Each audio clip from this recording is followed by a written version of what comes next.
So this is a video that I've wanted to make for a while, but with the 2024 NBA All-Star rosters being revealed now and Trae Young not making the Eastern Conference team, I think it's time I finally go ahead and make this video.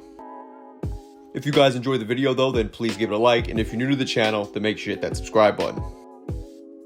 With 4 point guards ranked ahead of him coming out of high school and some lofty comparisons to the greatest shooter of all time, Steph Curry, when Trae Young began lighting up the college hoops world while at Oklahoma, it's safe to say in the eyes of fans, he went from underrated to overrated overnight. It also doesn't help that he was traded on draft night in 2018 for a man who's already become one of the best European players of all time, Luka Doncic. Like the old phrase goes, comparison is the thief of joy, and that's sadly been how most of Trae Young's career has gone so far. However, if comparisons have been the story of Young's career, then I guess we got to use comparisons to flip the negative narrative around Trae Young right on its head. To put it lightly, the Atlanta Hawks have been a mess this season, with a number of injuries and only 4 players on their roster with positive plus-minus ratings for the season. It's no surprise that they currently sit in 10th place in the Eastern Conference. However, that brings me to one of my first points, and that's the argument about winning. If this is about him being on a play-in team, I completely understand. And while the player I'm about to name plays a different position, that narrative quickly gets debunked when you realize Paolo Banchero was voted an All-Star this season. Banchero definitely deserves to be an All-Star in my book, but he's currently leading the way for an Orlando Magic team that's a play-in team as of right now. And ironically enough, looking over at the other conference to the man that Trae Young often draws comparisons to, you see Steph Curry, whose team is currently on pace to miss the playoffs entirely and the play-in tournament, ended up being named a 2024 NBA All-Star. And there's a few point guards, including most notably De'Aaron Fox, who could have been named over him to the 2024 Western Conference team if winning really is a factor. But you see, name recognition and putting fan-favorite players who will bring in views and revenue is all that matters to the NBA, and it's not always about who's most deserving. Or else Trae Young, without a doubt, would have been named a 2024 All-Star over somebody like Damian Lillard. Lillard's one of the best point guards to ever play the game, don't get me wrong, but Young, stat-wise, has pretty much blown him out of the water this season. Not only does Trae Young have the most total assists for the season, but surprisingly enough, with how much he gets criticized for his defense, he's tied for 12th place with, ironically enough, 2 of his teammates for the most total steals grabbed on the season. Staying on the topic of defense, Trae is also in 11th place for total charges drawn on the season. And also, he just narrowly misses being top 25 for the most total deflections on the season, coming in 26th place in that regard. So for an undersized player who is a target for opposing teams when Young is on defense, I'd say that's pretty damn good. Offensively, Young is not only averaging more points, but also way more assists per game than 2 guards named 2024 Eastern Conference All-Stars, Damian Lillard and Tyrese Maxey.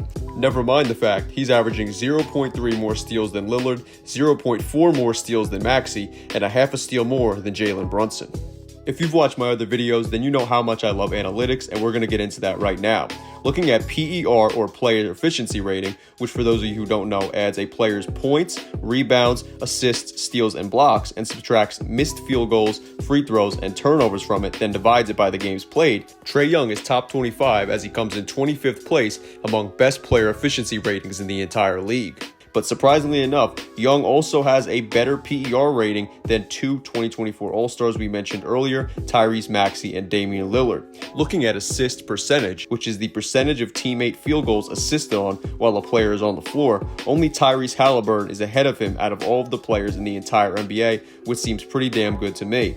In terms of steal percentage, which is the estimate of percentage that an opponent's possession will end with a steal by said player, Trae Young comes in 21st place, and the only Eastern Conference All-Star ahead of Young in the league is Donovan Mitchell.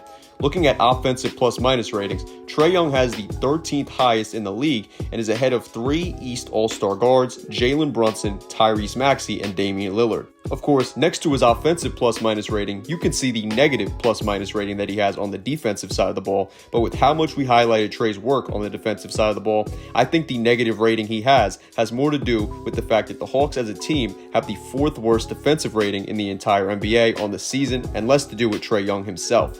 For total box plus-minus rating, Young comes in 37th place in the league, and despite that, and despite his negative 2.2 defensive plus-minus rating, Young is still ahead of Damian Lillard for the season.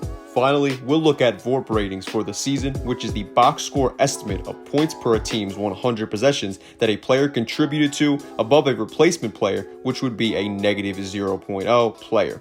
Young narrowly misses being in the top 25 by 0.1 on that scale, but still is ahead of 2024 Eastern Conference All-Star starting point guard Damian Lillard. So with all those stats thrown your way, I'd love to see you try to make the case that Young shouldn't have made the 2024 All-Star team. And if you do feel inclined to do so, then I would love to hear it, and I would love to see you do that down below in the comment section. Regardless though, Trae Young is a tremendous player, and after kind of falling for some of the narratives that I saw on social media about Young over the years, I'm sick of seeing other people fall for them as well, and that's kind of what made me want to make this video. Trae Young is definitely a player who deserves more respect and credit from basketball fans, and I think it's time he finally received said respect and credit. Anyway though, let me know in the comments what you think about Trae Young, the 2024 All-Star selections, or any players or topics related to what I talked about today. Of course, if you enjoyed the video, then make sure to give it a like and subscribe if you're new to the channel. I'm SCJ, and I am out. Peace.